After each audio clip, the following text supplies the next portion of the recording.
Hello everyone. तो आज हम लोग बात करने वाले हैं टाटा टेक्नोलॉजी के आईपीओ के बारे में। तो टाटा अप्रॉक्सीमेट 20 साल के बाद अपना आईपीओ लेके आ रही है। इसकी लास्ट आईपीओ थी Tata consultancy service, I mean TCS.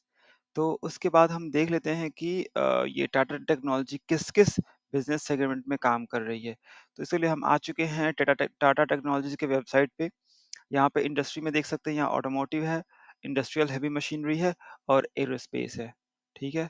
और इसके बाद हम आ जाते हैं इसके फंडामेंटल्स पे। ओके, तो आगे हम फंडामेंटल्स पे स्क्रीनर पे नॉन स्पॉन्सर्ड है, तो हम बस अपने काम के बात पे देखेंगे कि इसका profit and loss and balance sheet देखते हैं, ठीक है? तो ज़्यादा डेटा हमारे पास है नहीं। तो ये मार्च 2019 का है। अगर हम पैट का देखें, आई मीन नेट प्रॉफिट आप का देखें, तो हम देख सकते हैं कि 2019 में 353 था। उसके बाद कोविड में गिरा, फिर 239 हुआ। अप्रॉक्सीमेट ये 2018 टू 2022 ये हमारा स्टॉक्स चला ही नहीं, ऑटो ऑटो स्टॉक्स पूरा। तो यहाँ हम देख रहे हैं कि डीप है। उसके बाद फिर ये मार्च 22 2022 का है, फिर ये 624 इस तरह से हमारा इंक्रीज हो रहा है। तो हम देख रहे हैं कि ज़्यादा रेट नहीं है, बट हमारा इंक्रीमेंट अच्छा खासा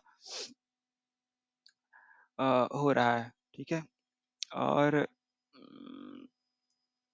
ओके, सब यहाँ पे हमारा रिजर्व्स हो गया। तो ओवर द पीरियड हम देख रहे हैं कि रिजर्व्स इंक्रीज हो रहा है, ठीक है? और बोरोइंग, अगर बोरोइंग की बात करें, तो अ, ना के बराबर है। ना ही, आई मीन लीज लायबिलिटी है जो कि रेंट वगैरह होता है। बाकी बोरोइंग ना के बराबर है, ठीक है? ओके, ओके, ओके, ठीक है, ठीक है, ठीक है। अब हम आ जाते हैं इसके आईपीओ के बारे में, ठीक है? तो इसके लिए मैंने डेटा कलेक्ट करके रखा हुआ है। तो हम आप यहाँ पे आ जाते हैं कि इसका जो आईपीओ का ओपनिंग डेट है 22 नवंबर 2023 को है, और क्लोज हो जाएगा 24 दिन का, आई मीन 24 नवंबर का, 3 दिन का होता है। और अलॉटमेंट हो जाएगा 30 नवंबर को। अगर नहीं अलॉट हुआ तो 1 दिसंबर को रिफंड इनिशिएट हो जाएगा, जो कि नॉर्मली 2-3 दिन और लग जाता है अकाउंट में पैसे आने में, ठीक है? उसके बाद आईपीओ लिस्ट हो जाएगी 5 दिसंबर को। ओके, अब देखते हैं कि यहाँ फेस वैल्यू ₹2 का शेयर है, तो इश्यू प्राइस जो है 475 टू 500 है, जो कि 500 पे अलॉट होता है, क्योंकि हमारा ऑलरेडी इतना ओवर सब्सक्राइब हो जाता है। ये लॉट साइज हमारा 30 का है। अप्रॉक्सीमेट हमारा जो एक प्राइस का हो जाएगा 15 एग्जैक्ट जाएगा, जो कि इतना मिनिमम ही रहता है इस मतलब रिटेल सेगमेंट में। अप्रॉक्सीमेट, ओके, इश्यू साइज है, इतने शेयर्स होंगे। ओके, फिर ऑफर फॉर सेल।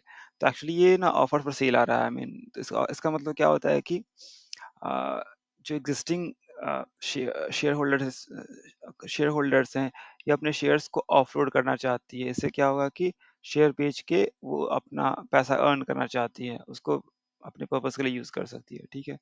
तो ये इसमें क्लियर कट मेंशन किया है कि ऑफर फॉर सेल है, ठीक है? उसके बाद ये लिस्टिंग होगा बीएसई एनएसई पे। ओके, ओके, और क्या है?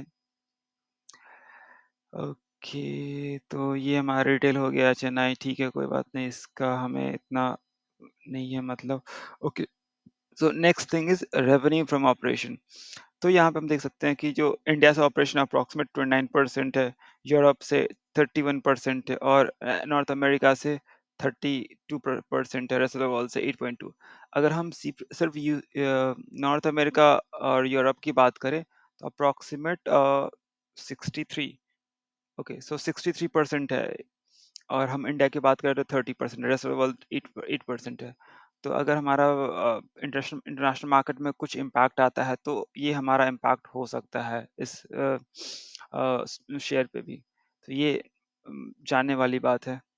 उसके बाद जैसे था कि ओएफएस है, तो प्री इश्यू प्रमोटर का होल्डिंग है 66.79%, बाद में जो कि ऑफलोड होके 55% हो जाएगी।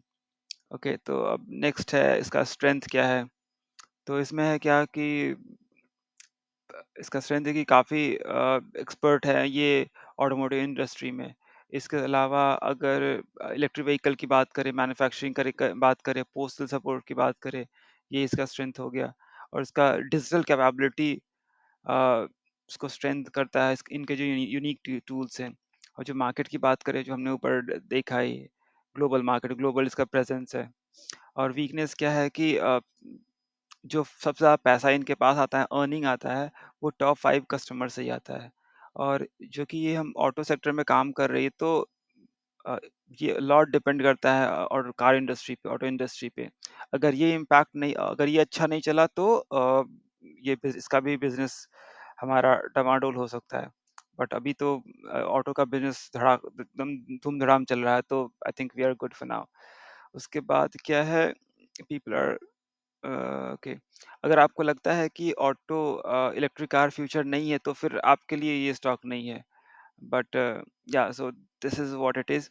उसके बाद अगर जीएमपी की बात करें तो 348 है। एक्चुअली फ्लक्चुएट करते रहता है, तो अब 5 दिसंबर को शेयर लिस्ट होगा, तो म, मतलब प्रिडिक्ट नहीं कर सकते हैं कि हाँ क्या जाएगा। बट हाँ, एज ऑफ नाउ 348 है, तो अप्रॉक्सीमेट अगर हम देखें 500 से हिसाब से, तो 68-69% पे जा रहा है लिस्टिंग के अंदर। आपको सिर्फ लिस्टिंग करने के लिए जाना है, चाहते हैं तो लिस्टिंग करने के लिए जा सकते हैं। और वैसे इन्वेस्टमेंट करना चाहते हैं, तो हमने फाइनेंशियल्स देखा ही, टाटा का ब्रांड है, तो I think it's good to go. Okay, मेरे हिसाब से next thing is, okay so एक बार आ जाते हैं यहाँ पे हम लोग। ठीक है। Okay, so I think this is pretty much for now. Thank you so much.